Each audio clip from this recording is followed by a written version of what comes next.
नमस्कार दोस्तों, स्वागत है आपका हमारे यूट्यूब चैनल यो लीगल एड्स में। मैं हूं एडवोकेट विष्णु चौधरी। दोस्तों, अगर आपने हमारा चैनल सब्सक्राइब नहीं किया है तो आप हमारे चैनल को सब्सक्राइब जरूर करें और बेल आइकन को जरूर प्रेस करें। दोस्तों, किसी भी केस से संबंधित अगर आपका कोई भी सवाल है तो आप हमारे कमेंट बॉक्स में जाकर अपना सवाल हमसे पूछ सकते हैं। दोस्तों, आज हम बात करेंगे FIR रजिस्टर्ड होने के बाद अगर पुलिस कार्रवाई नहीं करती है तो आपको क्या क्या स्टेप लेने चाहिए। इससे रिलेटेड हमारे पास बहुत क्वेश्चन आ रहे हैं, तो सोचा कि इस पर एक वीडियो ही पूरी बना दें।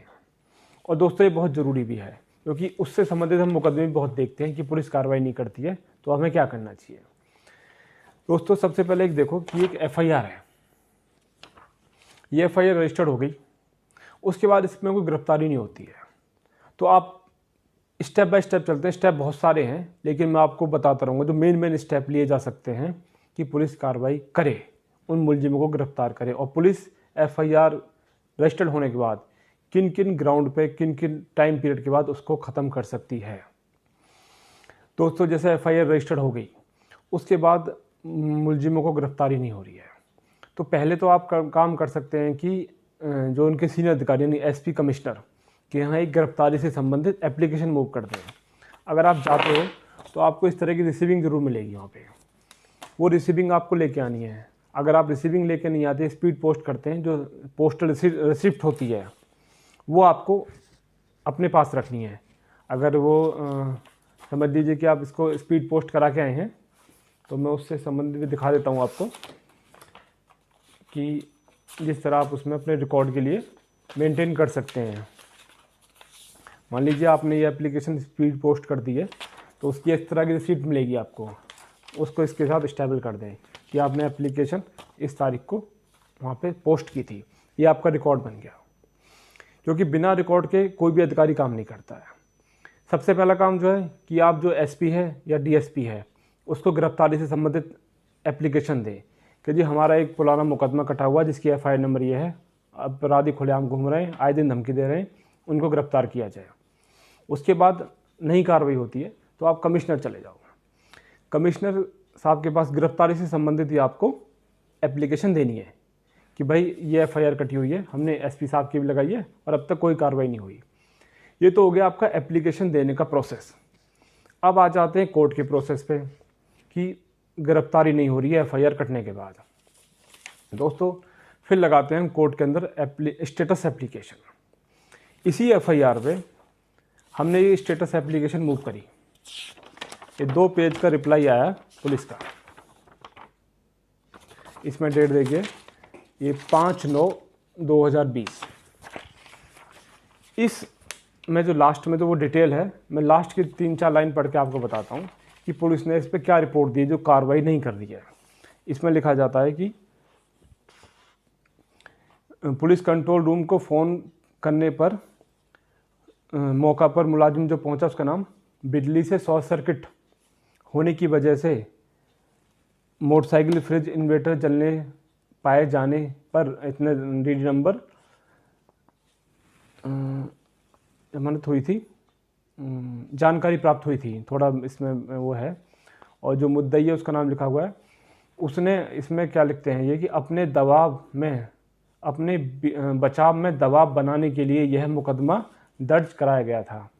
यानी ये जो एप्लीकेशन थी ये कोई क्रॉस केस था उनका, उसके एवज में कराया गया था, जिसमें जो मालिक है उसके परिवार द्वारा कोई भी चोरी करना नहीं पाया गया है और ना ही आग लगाना पाया गया है।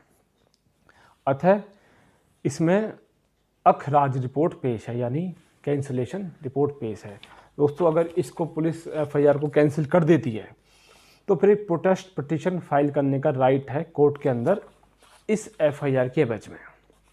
क्योंकि ये जो जब कैंसिलेशन रिपोर्ट आ गई है FIR की तो फिर आप इसमें प्रोटेस्ट पिटीशन फाइल कर सकते हैं। अब दोस्तों, अगर ये सब कार्रवाई होने से पहले आप कुछ एक्शन लेना चाहें जिससे आपकी जो FIR है वो ख़त्म ना हो, जिससे गिरफ्तारी हो जाए, तो उसमें एक ऑप्शन बचता है। जब हम यहाँ पे ये कंप्लेंट रजिस्टर्ड कराते हैं गिरफ्तारी से संबंधित, तो इस कंप्लेंट को लेके कि हमने गिरफ्तारी से संबंधित इतनी दरखास्तें सारे अधिकारियों को दे दी हैं, तो हमें सीधा हाई कोर्ट का रुख करना है।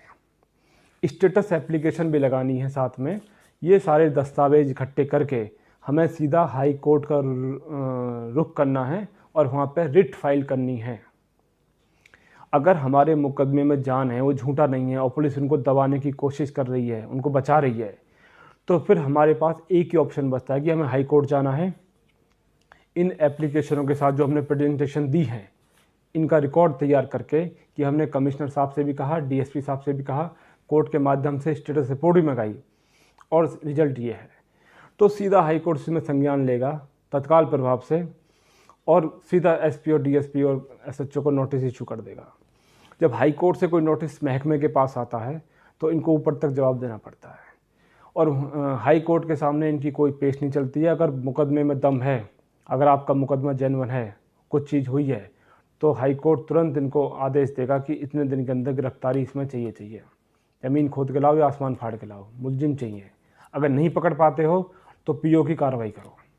जब भी भविष्य में पकड़े जाएं, यानी पीओ प्रोसीडिंग की कार्रवाई करें, उनके वारंट इशू करें और भगोड़ा घोषित करें उनको और केस को कोर्ट में दफ्तर खारिज करा दें, दफ्तर दाखिल करा दें, जिससे जब भी भविष्य में वो मुलजिम पकड़े जाएंगे, एक एफआईआर उन पर अलग से पीओ की कट जाएगी और बाकी ये पेंडिंग एफआईआर है उनके खिलाफ।